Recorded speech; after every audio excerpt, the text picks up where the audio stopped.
Hello students, welcome to my channel. இப்போ என்ன பார்க்குறோன்னா 12th accountancy chapter 2ல exercise sum 20 பார்க்குறோம்.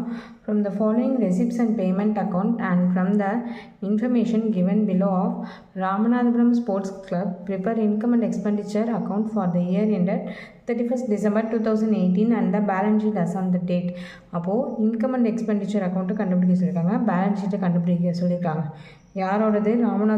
Ramanathapuram sports கிளப்போடது. ஓகேவா? என்னென்ன இன்ஃபர்மேஷன் கொடுத்துருக்காங்கன்னு பாருங்கள். Receipts and payment account for the year ended 31st December 2018 அப்படின்னு சொல்லிட்டு ரெசிப்ட் சைடும் பேமெண்ட் சைடும் கொடுத்துருக்காங்க. இப்போ இதில் எதெல்லாம் ரெசிப்ட் சைடு வரும், எதெல்லாம் பேமெண்ட் சைடு வரும் அப்படின்னு சொல்லிட்டு கொடுத்துருக்காங்க. இது வந்து நம்ம எது வந்து இன்கம் சைடு வரும், எது எக்ஸ்பெண்டிச்சர் சைடு வரும் அப்படின்னு சொல்லிட்டு நோட் பண்ணிக்கிட்டோம்னா சம் போட ஈஸியாக இருக்கும். ஓகேவா? ஓகே, இப்போது ரெசிப்ட் சைடு உள்ளது எல்லாமே எங்கே சைடு வரும்? இன்கம் சைடு வரும். பேமெண்ட் சைடு உள்ளது எல்லாமே எக்ஸ்பெண்டிச்சர் சைடு வரும். அப்போது இன்கம் அண்ட் எக்ஸ்பெண்டிச்சரில் ஓப்பனிங் பேலன்ஸும் க்ளோசிங் பேலன்ஸும் வராது. ஓகேவா? நெக்ஸ்ட்டு சப்ஸ்கிரிப்ஷனில் பாருங்கள், கரண்ட் இயர் சப்ஸ்கிரிப்ஷன் மட்டும் வரும். ஓகேவா? எந்த சைடு வரும்? இன்கம் சைடு வரும். நெக்ஸ்ட்டு என்ட்ரன்ஸ் ஃபீஸ் வரும் income side. General donations income side வரும். Next sale of old material income side வரும். Next miscellaneous receipt income side வரும். அதே மாதிரி பேமெண்ட் சைடில் என்னென்ன வரும், எக்ஸ்பெண்டிச்சர் சைடில் எது வரும்னு பாருங்கள். பை ரெண்ட் வரும் எக்ஸ்பெண்டிச்சர் சைடில். என்டர்டெயின்மெண்ட் எக்ஸ்பென்சஸ் வரும். நெக்ஸ்ட்டு ஃபர்னிச்சர் அப்படிங்கிறது நமக்கு கேபிட்டல் ரெசிப்ட், ஃபிக்ஸட் அசெட்டு, அதனால் வராது. நெக்ஸ்ட்டு ஸ்போர்ட்ஸ் மெட்டீரியல் வந்து பர்ச்சேஸ் பண்ணியிருக்காங்க. அதுக்கான இன்ஃபர்மேஷன், அடிஷ்னல் இன்ஃபர்மேஷன் வந்து இங்கே கொடுத்துருக்காங்க. ஓப்பனிங் ஸ்டாக் கொடுத்துருக்காங்க, க்ளோசிங் ஸ்டாக் கொடுத்துருக்காங்க. அப்படின்னா அது எதில் வரும் அப்படின்னா எக்ஸ்பெண்டிச்சர் சைடு வரும். நெக்ஸ்ட்டு மேட்ச் எக்ஸ்பென்சஸ் வரும். இன்வெஸ்ட்மெண்ட் மேட் வந்து வராது, இன்வெஸ்ட்மெண்ட்டும் இது வந்து அசெட்டு, அதனால் வராது. அதுமாதிரி க்ளோசிங் பேலன்ஸ் வராது. கீழே அட்ஜஸ்ட்மெண்ட்டில் என்ன கொடுத்துருக்காங்கன்னா கேபிட்டல் ஃபண்டு கொடுத்துருக்காங்க. இது பேலன்ஸ் ஷீட்டில் தான் வரும் capital fund. Next opening stock of sports மெட்டீரியலும் க்ளோசிங்கும் கொடுத்துருக்காங்க. இது வந்து நம்ம எக்ஸ்பெண்டிச்சர் சைடு போடணும். ஓகேவா? இப்போ வாங்க நம்ம சம் போடலாம். சம்மில் இந்த கார்னரில் டெபிட் போட்டுங்க அக்கௌண்ட்ஸ் நோட்டில், அதேமாதிரி இந்த கார்னரில் கிரெடிட் போட்டுங்க. இப்போ ஹெட்டிங் எழுதிங்க, income and expenditure of Ramanathapuram sports club for the year ended 31st 12/2018 அப்படின்னு ஹெட்டிங் எழுதிக்கிறோம்.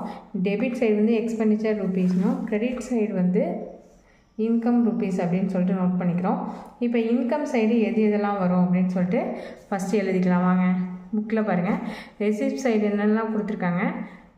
ஓப்பனிங் பேலன்ஸ் வராது. நெக்ஸ்ட்டு சப்ஸ்கிரிப்ஷனில் 2018க்கு தான் நம்ம சம் போடுறோம். அப்போ அது கரண்ட் இயர் சப்ஸ்கிரிப்ஷன் மட்டும் வரும். எவ்வளவு? 33,000. கரண்ட் இயர் சப்ஸ்கிரிப்ஷன் 33,000, அதை என்ட்ரு பண்ணிக்கிறோம். நெக்ஸ்ட்டு என்ன இருக்குது? என்ட்ரன்ஸ் ஃபீஸ் ஒரு 6,000 இருக்குது, அதையும் என்ட்ரு பண்ணிக்கிறோம். நெக்ஸ்ட்டு ஜென்ரல் டொனேஷன் ஒரு 7,000, அதையும் என்ட்ரு பண்ணிக்கிறோம். சேல் ஆஃப் ஸ்போர்ட்ஸ் மெட்டீரியல்ஸ் ஒரு 1000. நெக்ஸ்ட்டு மிஸ்சலேனியஸ் எக்ஸ்பென்சஸ் ஒரு 500, அதையும் என்ட்ரு பண்ணிக்கிறோம். ஓகேவா? இப்போ இன்கம் சைடு எதெல்லாம் வரும்னு சொல்லிட்டு என்ட்ரு பண்ணிட்டோம். நெக்ஸ்ட்டு எக்ஸ்பெண்டிச்சர் சைடு பாருங்கள் என்ன வரும்ண்டு. பை ரெண்ட் எவ்வளோ கொடுத்துருக்காங்க? 11,000 கொடுத்துருக்காங்க. 11,000 என்ட்ரு பண்ணுறோம். நெக்ஸ்ட்டு என்டர்டெயின்மெண்ட் எக்ஸ்பென்சஸ் 11,200, அதை என்ட்ரு பண்ணிக்கிறோம். நெக்ஸ்ட்டு ஸ்போர்ட்ஸ் மெட்டீரியல் ஃபர்னிச்சர் வராது. ஸ்போர்ட்ஸ் மெட்டீரியலுக்கு இன்ஃபர்மேஷன் கொடுத்துருக்காங்க.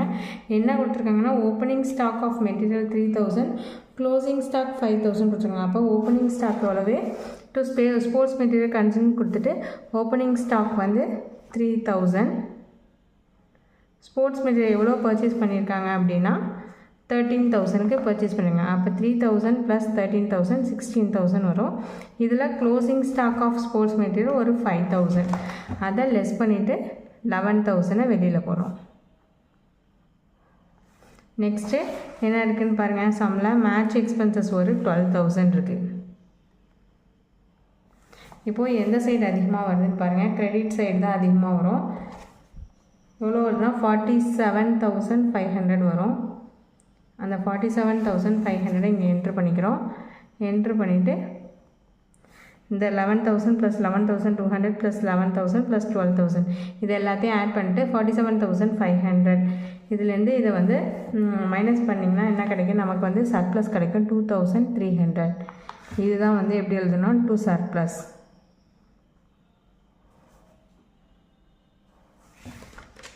என்ன நேம் கொடுத்து எழுதணும் அப்படின்னா excess of income over expenditure.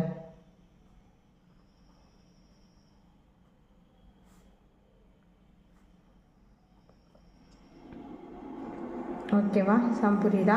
இப்போ நம்ம இன்கம் அண்ட் எக்ஸ்பெண்டிச்சர் அக்கௌண்ட் போட்டாச்சு. நெக்ஸ்ட்டு பேலன்ஸ் ஷீட் போட போகிறோம். பேலன்ஸ் ஷீட்டுக்கு ஹெட்டிங் எழுதுங்க. பேலன்ஸ் ஷீட் ஆஸ் ஆன் 31/12/2018 போட போகிறோம். Debit side liabilities rupees, as usual. Credit side assets rupees அப்படின்னு சொல்லிட்டு நேம் எழுதிங்க. ஃபஸ்ட்டு லைபிலிட்டி சைடு என்ன இருக்குன்னு பார்ப்போம். ஃபஸ்ட்டு என்ன போடணும், கேபிட்டல் ஃபண்டு தான் ஃபஸ்ட்டு போடணும். எவ்வளோ கொடுத்துருக்காங்க, 30,000 கொடுத்துருக்காங்க கேபிட்டல் ஃபண்டு. கேபிட்டல் ஃபண்டோட சர்ப்ளஸ் இருந்தால் ஆட் பண்ணிக்குவோம், டெபிசிட் இருந்தால் லெஸ் பண்ணிக்குவோம். இப்போ நமக்கு சர்ப்ளஸ் இருக்குது, அதனால் ஆட் பண்ணிக்கிறோம். எவ்வளோ வரும், 32,300. ஓகேவா, வேறு எதுவும் இல்லை. வேறு என்ன இருக்குது அசெட்டில் லைபிலிட்டிஸில் போடுற மாதிரி அப்படின்னு பார்த்தீங்கன்னா சப்ஸ்கிரிப்ஷன் இருக்குது. சப்ஸ்கிரிப்ஷன் வந்து கரண்ட் இயரை தான் நம்ம எழுதிக்கிட்டோம். அதுமாதிரி 2019 வாங்கியிருக்காங்க, ஆனால் நம்ம 2018 தான் போட்டுட்ருக்கோம். அப்போது இது என்னது, ரிசீவ்ட் இன் அட்வான்ஸ். எவ்வளவு, 16,000.